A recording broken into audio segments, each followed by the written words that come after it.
there were rules set in place. Like if you bring it to my house, if you use whatever, then you no longer live here. So can I just pause for a second? My question is, absolutely. Good for you! How do I stand in that boundary when I feel like it's being pushed back against me?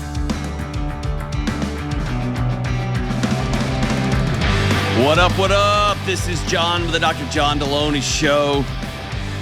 Show about your mental and emotional health, about your family, about your love for yourself, for other people, your relationships, your marriage, your kids, whatever you got going on.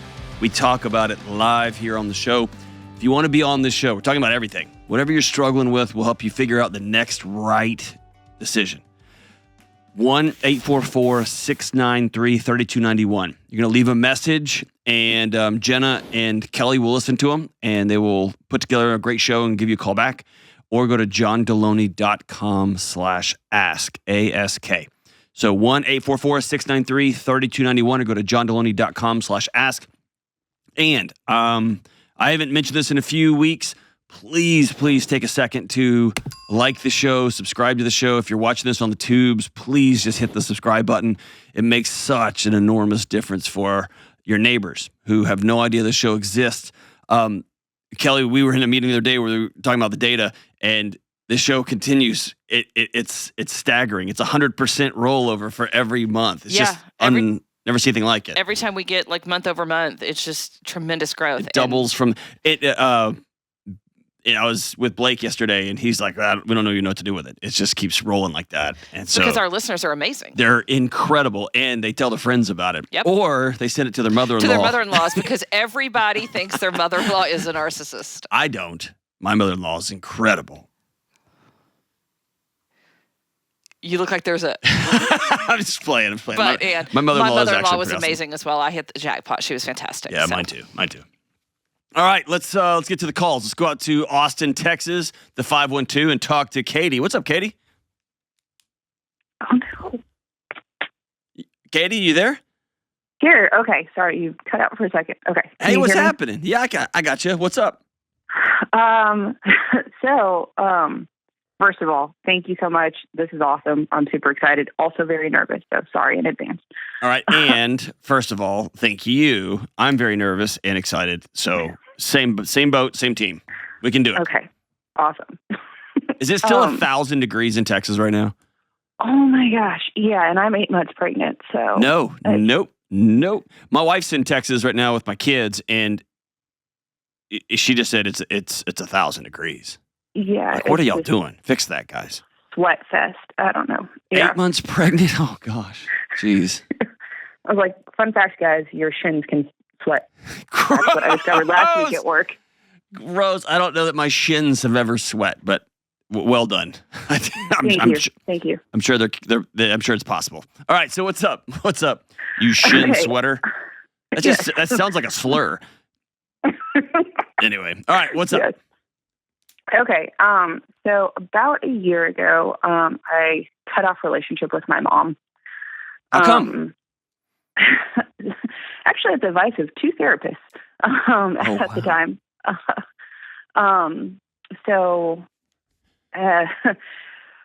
Growing up, it was a pretty chaotic existence. My sister has high functioning autism, but they didn't know it at the time. So she was very emotional and needed a lot of attention, and just behavior, all of that. And then my dad avoided being home by being at work. And so it left me at home, pretty much. So I was kind of like the buffer between my mom and my sister. And like anytime my mom was just frustrated about anything, it just always was taken out on me. And so there's just like a lot of baggage and stuff that went with that. And I was having a really hard time last summer. And I was actually using BetterHelp. So plug for that. Cool. I ended up on BetterHelp. I started with a different therapist and then got over there. But they're both like, I really think every time you talk to your mom, it doesn't help anything. It hurts. You have a lot of damage and baggage there. I don't know how much detail you want to go into in the backstory of it all. I trust. Yeah. The salacious side of me wants to know, like, what'd she say? What'd she do? But I don't think that's important here. You got two professional licensed therapists telling you, hey, you need to draw some pretty hard boundaries, right? And I know in my world, telling somebody to not talk to their mom, you don't just throw that around, right? So if two different therapists have told you that, then I trust you. I trust you. I trust them. I trust everybody. This is where we are. Okay. Yeah. There's just like a lot of gaslighting, and like everything was my fault, and like everything would be fine, and then just like, and I've heard you talk to other people about this, like you're at home and you'd be doing something, and all of a sudden just like bombs would go off, and you have no idea why, and then you're just trying to madly fix it. And I'm assuming that has followed you into your adult life. You're pregnant now. Yeah. You got another. Are you married? Yeah, it's married and I have a 5-year-old. Okay, so now she wants to run that relationship too. Well, yeah, and that's part of why I got so frustrated last summer. Like, and that's what kind of broke the straw for me, was I was having a conversation with her, and she was like, "Well, I was really worried about your son. Like, I thought he was going to have a weight problem." I'm like, he at no point ever had a weight problem. Like, I don't know where you're even getting this. And then she'd always make little comments about my husband and like just stuff about my life, like anything. I could be like, "We're going to the grocery store this weekend." She's like, "Are you sure you can handle that?" Yeah. Like, So we're here now. So we're here now. What happened? So, I cut off relationship. She had mailed some things throughout the time, but I haven't responded to them because they were very cold and disconnected, and it was not sincere at all. But this last time she sent a letter, and it was like, "I moved to apologize for my selfishness. Like, I didn't recognize your needs, struggles, and difficulties as a child."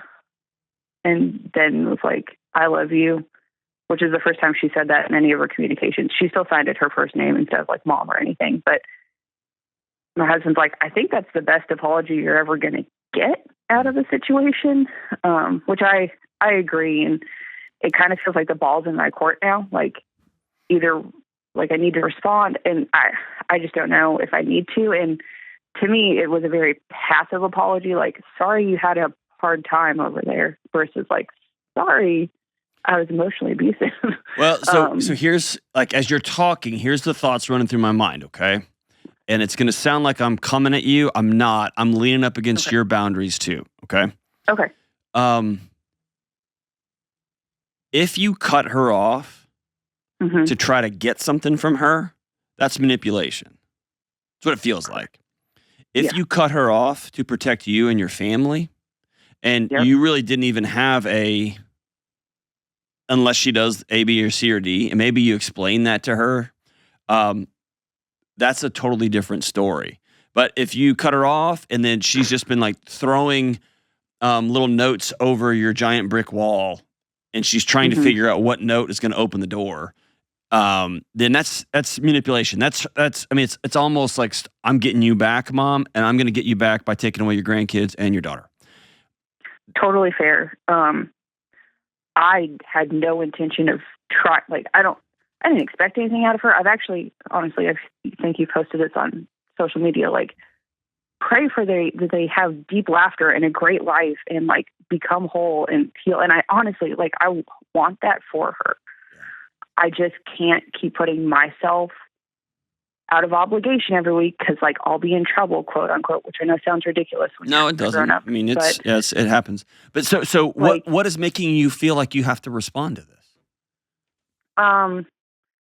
When I cut her off, like, it was honestly one of the scariest things I've ever done. Like, you know, when your heart beats like in your jaw and everything hurts. It was like one of those moments. So I sent an email. It wasn't like the most tactful, probably. And I didn't list any grievances. So I don't know if it's fair to be like, "Why aren't you apologizing for the things I expected you to apologize for?" when you don't know what they are. But I don't know. I want to do the right thing. Cutting off your mom is just such a huge thing, and no one understands it. They're like, "But that's your mom." So it just, I guess I want to. They don't get a not vote. Be cruel. I don't want to be cruel. I don't want to be trying to inflict pain. Like, I'm not consciously trying to inflict pain. I honestly feel like I've been healthier mentally. I've been a better mom. I've been able to focus on the therapy. Like I actually quote unquote finished therapy, like to the point where my therapist was like, I don't know that I need to see you every week. So that's honestly why I don't have her to talk to right now about this. Let me walk through a couple of choices I think we've got. Number one, you told her, I'm done. Yep. I wish you the best. I'm going to pray for you to have joy in your life, but it won't be include me or your grandkids. That's number one. So think of your boundary. You just put up a wall, and think of that wall that someone's just throwing stuff over the wall. They can throw that up. That's fine. You can't come over the wall. They can throw crap over all day. So that's number one. Number two is you can respond by basically opening the little crack. I'm thinking of like a medieval castle, and there's a big thick wooden door, and they just move that little bitty thing at the beginning, in the door. That's like a little bitty box. It's like a little bitty square, and all you can see is just your eyes. And you could lean out and go, "Hey, I got your note. Thank you so much for sending that. I wish you the best," and close it back. Okay. You could do that. If you know your mom, you know your mom better than anybody. If you do that, that might be a wink to her. Thank you so much. That your apology meant the world to me. I'm really grateful. I wish you the best. We're not going back to the old days. What I sent you in that email still stands, but I did want to say thank you. Like, you can do that, but you know your mom. For some people, that would allow their mom some peace to ride off into the sunset. For some, that would be just the crack they needed to, bring a sewage truck and just start pumping crap through that door again, right?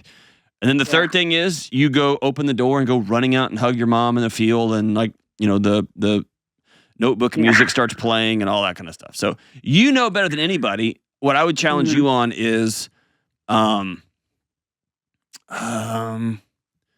roll this off on your therapist. They made a recommendation, but they didn't tell you what to do. You had to make the call. Yeah. Your friends have recommendations, cool. But at the end of the day, you have to live with this. And so you also know how your mom's going to respond. So I want you to feel empowered to do the right thing for you and your family, and move forward from there. Okay. There's not a one size fits all answer here. Gotcha. Like, that's why I haven't yet, because I actually received this letter on Mother's Day, I think. But with like the baby coming, and last time when I had a baby, she was so unhelpful and honestly very damaging at the time. So it's like, that feels like walking back into a house that's still on fire. Yeah, then don't walk back in. Why would I do that? Yeah. Well, if you're going back in there to rescue somebody, maybe. Yeah. But if you're going back in there to try to make somebody feel better and they won't get out of that burning house too, then Yeah. Yep. That's it. Like, I just escaped, and she's one of those people that will sit in misery to try to bring you back into it. I think you've answered your own question then. Okay. Yeah. Well done. Well done, Katie. For everybody struggling with this kind of situation, like, you've put up a boundary, whether it's with an ex, whether it's with a parent, whether it's with a grandparent, whether it's with whoever. Number one, expect that people are going to try to test that boundary and see if it's going to hold. They're going to run up against it. They're going to throw things over it. They're going to send notes. However, they're going to try to find out, is this boundary going to hold? Number two, expect other people to be upset that boundary exists, because that boundary disrupts not just the relationship between you and the person you're putting the boundary up, but it affects other people, siblings, friend groups, church groups, everybody in between. The third thing is, there may come a season when that boundary doesn't serve you anymore, and we're ready to move on. But for right now, it's going to stay, or whatever. Or I'm going to give you number four, I'm going to give you an ultimatum. These things have to happen, or this boundary goes up. Great. Kind of like we talked about on a previous show. If you, 80-year-old man, kiss my teenage daughter after she's asked you, and I've asked you not to, then we don't come around. If you're there, we leave. We leave. And if you drive down or fly down to my house and you knock on my door and you say, I am so sorry that I violated the dignity of your family, but way more importantly, I violated the dignity of your bodily autonomy and the autonomy of your daughter, and I'm sorry. It will never happen again. Thank you for calling me out on my abusive behavior, it will never happen again. In fact, I'll be the chief advocate for you and your family, and nobody's going to be putting your hands on you. Then maybe you say, cool, we can open this door and give it a shot. That's totally up to you. I just want people who put up boundaries. Boundaries are hard to put up. If you put up a boundary, feel at peace. You've done the right thing. You're going to feel guilty. You're going to feel ashamed. You're going to feel all those things. But if you feel the need to put up a boundary, put it up. Put it up. And hold to it. Good for you, Katie. I'm proud of you. We'll be right back. This show is sponsored by BetterHelp. Hey, folks, all of us need a little guidance sometimes. In life, we're faced with tough situations and choices, and the way forward isn't always clear. I've been in that position. In fact, I'm in that position right now, and therapy is helping me find a path through it. Whether it's a career decision, relationship at a crossroads, or some other struggle you're facing, you need someone to talk with to move ahead with confidence. So if you've ever considered therapy, I recommend BetterHelp. BetterHelp connects you with a licensed therapist who can walk with you on that journey to discover who you want to become. BetterHelp is entirely online, so it's convenient, flexible, and it fits your schedule, whatever your schedule may be. Just fill out a brief questionnaire to get matched with a licensed therapist, and you can switch therapists at any time for no additional charge. So let therapy be your map with BetterHelp. Visit BetterHelp.com/Delony today to get 10% off your first month. That's BetterHelp, HELP.com/Delony. All right, let's go out. Oklahoma, great. Let's go to Oklahoma and talk to Stacy. What's up, Stacy? Hi, Dr. John. What's up? Oh, not much. So, speaking of... That's the most Oklahoma answer. Not I much. know. Everyone in my family died. That's right. Exactly. I know it. All right, I know what's it. up? So, speaking of boundaries, if we are. All right, let's do it. So, I have been in a relationship with my fiance for about 3 years. He has a 15-year-old son. He's had a history of addiction. He has, about 8 months ago, came and lived with us, but there were rules set in place. Like if you bring it to my house, if you use whatever, then you no longer live here. So can I just pause for a second? My question is, absolutely. Good for you. Good for you. Do you have, do you have your own kids? Struggle. Yes. So we also share an ours child that is 14 months old. Okay. An hours child. Golly, that's yes, an hours child, because he has his stepson, or his son, my stepson. 21st century label. We have an hours son and a theirs. We have an hours child. So we do have a baby that's so 14 good. months Okay, old. go for it. So about 8 months ago, he asked to come to our house and stay there. He wanted to come live with us. So this boundary was set in place. Now that about 3 weeks ago, he almost died of a fentanyl overdose in my bathtub when nobody was home and the cops had to come kick the door down, I have said, you're not living here anymore. That was my boundary. Good for you. What I need to know is, how do I stand in that boundary when I feel like it's being pushed back against me? Like, now that it's actually happened and I've set that ultimatum in place to say, no, this is where my daughter lives. You were told what the consequences would be. Now you have done that. You don't get to just say, she just doesn't want me living there because she's mean and she doesn't like me. The 15-year-old doesn't get a vote. And that's exactly 15-year-old what can say whatever. He does not get a vote. What about, is it your fiance? Kind of, yeah, that's right. Fiance is pushing back. Yeah. First of all, he enables him. You know, he purchases his nicotine for him. He lets him use THC-infused CBD because of his, quote, anxiety. Well, he's had way too much leash to begin with, as far as I'm concerned, but this was the boundary set in place when you came to live with us. This has now happened. You're out. Stacey, that's the easy part. That's the easy part. Yeah. Your problem is not with this 15-year-old boy. Your problem, the 15-year-old boy is the proxy war. Yeah. Your problem is with this guy you're dating. Yeah. He doesn't, because the kid, here's what I think. I think he told you things were going to be different, and you get to have a lot of influence over your little girl. Do y'all live together? We do, yeah. Okay, so you get to have a lot of influence over this little girl's life, and your husband goes along with it. Yeah. And he doesn't like to say no to anybody, whether it's you or his 15-year-old. Oh, that's absolutely the truth. And now you are getting to see in real time, holy crap, this is who this guy actually is. Right. And it's really gross.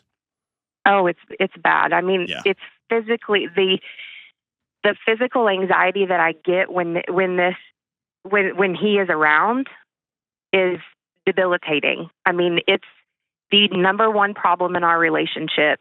I mean, he has stolen I disagree. Or prescriptions. What's it's not. that? He's not the biggest problem. The biggest problem in your relationship is you and your fiance.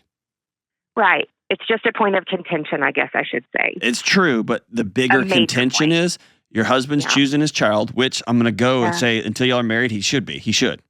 Oh, absolutely. And I agree with that. But you have another child to protect as well. That's right. And he's not. And that is my child. And nothing will happen to her. Yes. I mean, literally over my dead body. It's not going to happen. I mean, he has stolen money, prescription drugs from my family members, my friends. He's a 15-year-old who struggles with addiction. Right. And now that it's to the point that it has reached like maximum level, like my boundary is she and I will not be around him. But Stacey, every 6 months you're trying to convince me. I'm with you. I know. Why are you trying to convince me? Same team. Because for 3 weeks, this has been my life day in and day out, like just constantly. I would quit having the conversation because you're making yourself insane. Oh, I know I am. Like the conversation's over. Yeah. Now here's where this gets ugly and messy and ugly. You can look at your fiance and say, if you need to be with him, I understand, but it won't be in this house. Yes. Then that conversation needs to happen. I just have not said those words. It needs to happen because you're both dancing around it. Yeah. And all of his excuses are, he needs us and it's a better place for him to be here than his mom. And he does. And I understand that, but I don't want to drag my infant or my toddler through the trauma that I'm going to have to counsel out of her later if she finds her brother dead. There you go. Which is exactly where we are. I mean, he almost died in our bathtub. Luckily, his girlfriend was there to call an ambulance, but the alternative would have been my daughter and I find him. I know. It's just exhausting, Dr. John. It is. But you are exhausting yourself. Oh, I know. Okay, I'm going to tell you something crazy, but you got to be my friend after I tell it to you, because I'm going to tell you straight. I will. There's a great psychiatrist. He's probably in his 90s now. His name is Irvin Yalom. And he's known for existential psychology. He's known for all these great things, but the thing I think he's most known for in my soul is he is a trainer of counselors. And he said something that stuck with me when I was first training. I was really young into this mental health practitioner thing. And he said, in a counseling situation, in an interaction with somebody, everything is data.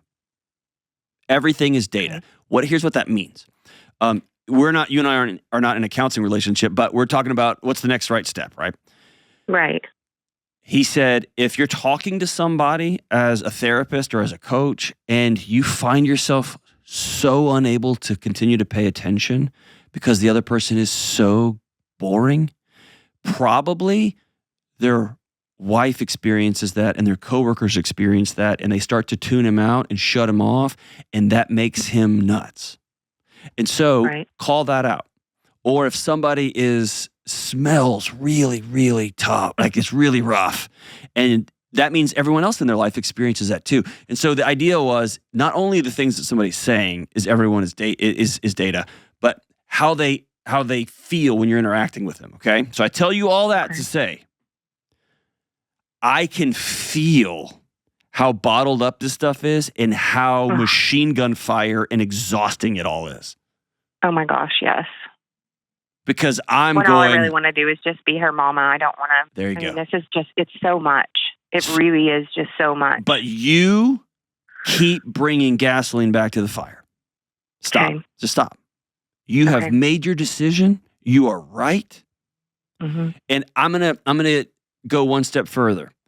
I wouldn't, if this was just about a little boy who's struggling, and I'm going to say a 15-year-old, this little boy here, a child who is struggling with addiction, who is close to overdosing, that wouldn't be the reason. But I know, and you know, a kid struggling with this type of opioid addiction, who's got a mom whose home is not safe. He's got a dad with no boundaries, who's stolen from family, stolen from friends, stolen from community members. That's the behavior I don't want my daughter around. Correct. I don't mind my children around hurting people if there's adults to regulate that interaction. Y'all don't have that because you have an enabling adult. Yeah. And it is beyond just a hurting person. It's a person who's now inflicting harm on other people. That's what I'm going to separate my daughter from. I have no problem doing that.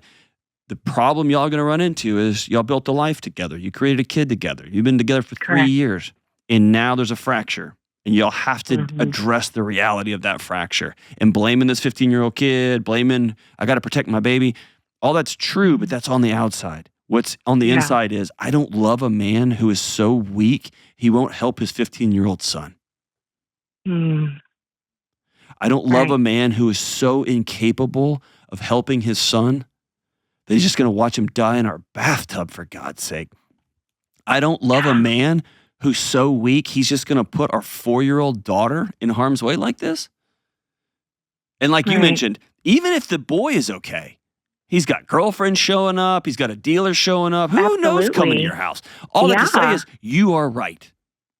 But they aren't the problem. The problem is you have now had a new pair of glasses with which to view the man you're engaged to, and you don't like what you see. No. I know. That's what you got to deal with. Fair? Yeah. Totally fair. I'm sorry. That's okay. I mean, I wouldn't have called if I didn't think you were going to just tell me straight. So I hate that. But it's. I don't want to pretend that this isn't change everything. Oh yeah, it does. The whole thing's a mess. I get that. I'm so sorry. I just hate that for everybody. Golly. Yeah, it is a mess for everybody. I will say this. I don't think that your marriage is irredeemable. I don't think this 15-year-old little boy is irredeemable. I don't think any healing happens until somebody, you've heard me say this, but somebody turns the lights on, stops the music, and says, this dance is over. Here's reality from this point forward. Yeah. And then people get to make adult decisions and opt in or out. And that 15-year-old may get the boundaries that he needs desperately to survive. Or he's going to die under somebody else's roof because you are not going to sit down and watch this happen. No. Absolutely right. Fair? Absolutely fair. I hate this for you. I'm sorry. I know. That's okay. I'd give you some conversation cards, but that just feels like I'm kicking you while you're down. Right. Yeah. I'm not ready yet. No, I was playing. Oh, geez. All right. Well, let me know how I can help anyway as you move forward through this, and we'll be thinking about you, man. This is one of those calls that you can't button up with happily ever after. This is just a lot of really hard boundaries and a lot of hard conversations. And there's probably gonna be a lot of hurt and a lot of tears, and especially initially, as you say, as for me and my house, me and my baby girl, we're gonna be safe, and it doesn't include this. Thank you for the call, Stacey. Call anytime. We'll have you back. We'll be right back. Good folks. Slowing down is a critical aspect of mental health. Calming music, prayers, meditation, they're all great ways to find peace. And Hallow makes it easy to start a daily practice of meditation. Hallow is the #1 prayer app in the world, and you can tailor content towards your faith tradition. From scripture readings and prayers to journaling, Hallow makes it easy to practice prayer, meditate, and build a deeper, more meaningful spiritual life and rediscover true peace. Go to hallow.com/Delony today to get 3 months of Hallow for free. Hallow.com/Delony. All right, we are back. Let's go out to Hampton, Virginia and talk to the great DJ. What's up, DJ? Hey, how are you? Good. Oh, good. I thought it was DJ Jazzy Jeff and the Fresh Prince. It is not. Thank goodness. No, it is DJ Laryngitis going on right now. Excellent. I Excellent. sound like I'm the one that's been partying, but I have not been. You have, DJ, and it's okay. It's a safe space on this show. I don't even think the show is probably a safe space, but hey, you're good. You're good. We will pull up a seat for somebody with laryngitis, no problem. What's up? Thank you. Okay, so my question is, what do I do now? But obviously, you got to have a little bit of background.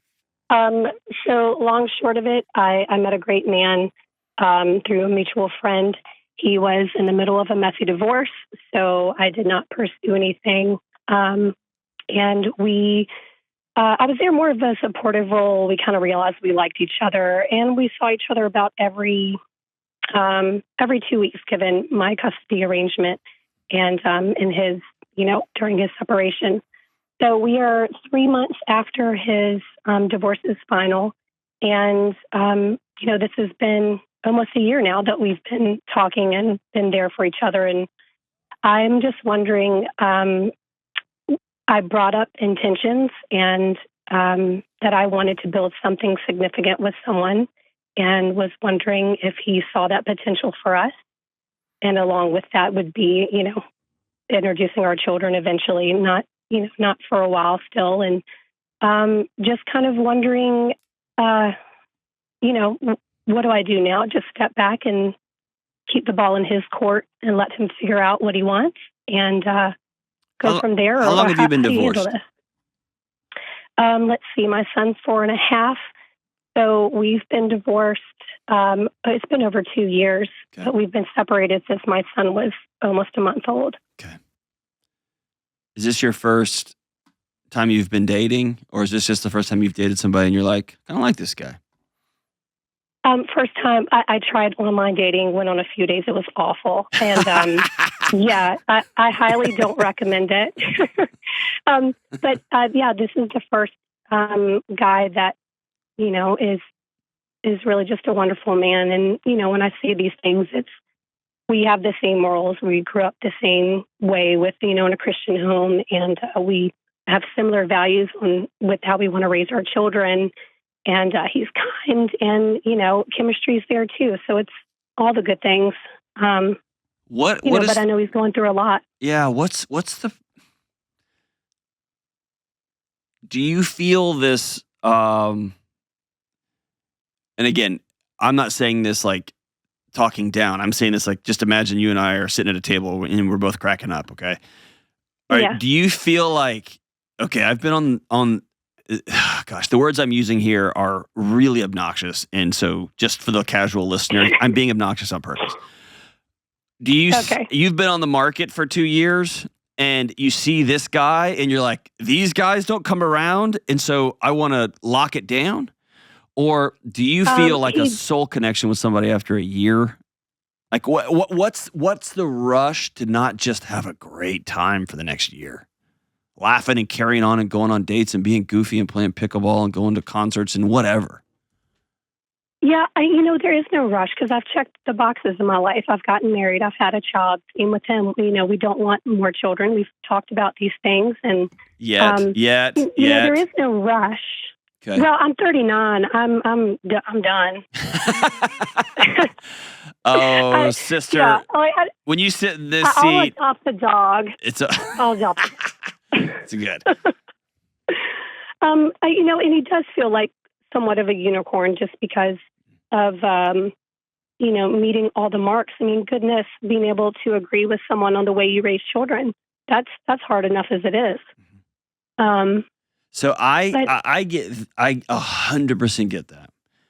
My concern for you is, in your words, a messy divorce. Was it ugly for him? His wife started seeing a neighbor and had their children around this person before he ever knew it was even going on. Mm-hmm. And then there was a custody fight and a whole mess separating this thing? Yes, sir. Yeah. So I think there's going to have to be some trauma processing on his side. Because the person he went all in on took his chips that he cashed in on the table and handed them to the neighbor.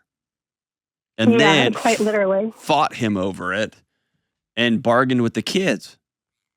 Yeah, it was terrible. Right? So he's been through it, and he's going to have a physiological reaction to it. What I don't want for you is you to be a safe, like, warm place to land for a minute. Right. Until he can catch his breath and then be like, all right, now, because you're going to get really hurt in that process. Oh, yeah. So I think you are super, super wise to say, hey, I'm being honest. I'm going all in. I'm taking a risk. I've got long-term intentions here, but also he needs to have the space to say, I want to love somebody again, but right now my face is still burned from what just happened. Right. And I don't think either one of those two things means anything other than, cool, we're just going to be able to hang out and have fun. At the end of the day, I still want to be his friend because he's a good person. Yeah, and he's awesome. And you think he's a smoke show. That's all good. I'm worried about him. If he called my show and said, I just went through a really messy divorce. In the process, I met someone who was awesome. My first words to him would be slow down. Yeah. That'd be my first words to him. Right. And at the same time, I also know you're like, oh, dude, the unicorn. I love how you said that because that's you being honest. I've got a couple of people who I love who are divorced, or recently divorced, or going through the process, and their experience is very much like your experience. Like, oh, awful! I did not know humanity was like this. Yeah, it's really disappointing. But I don't have any rush into wanting to, like, I need to be in a relationship or I need someone in my life. And I've told him that. I was like, look, I don't need you, but I want you in my life. That's different. That's a perfect thing to say. I love that. And I don't want you to get devastated if he says, I want you in my life, but we're going to do it real, real slow. Or I just want to hold hands with somebody that's not going to stab me in the back. Or I just want to smooch somebody that's not, you know what I mean? Like I want to go to movies and do whatever. That, like, just the slow play in. I don't know. I think that just feels right now. Yeah, I gotcha.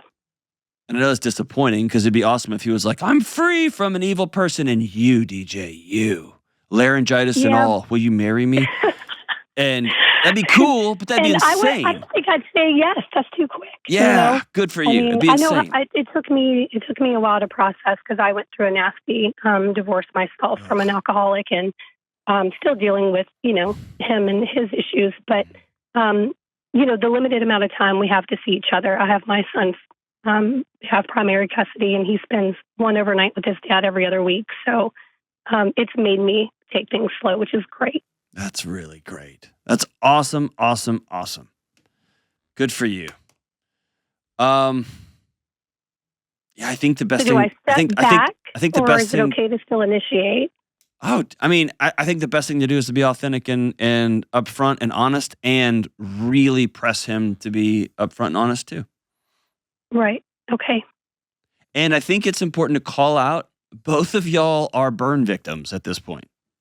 Yeah, similar hurts. Yeah, for sure. You got similar hurts. And so give each other permission to say, wow, my body is going full trauma mode right now. My body is going full run for the hills right now. And that doesn't mean anything about DJ or about him. That means you got a body that's just saying, hey, we've been down this road before, remember? And it almost got us killed.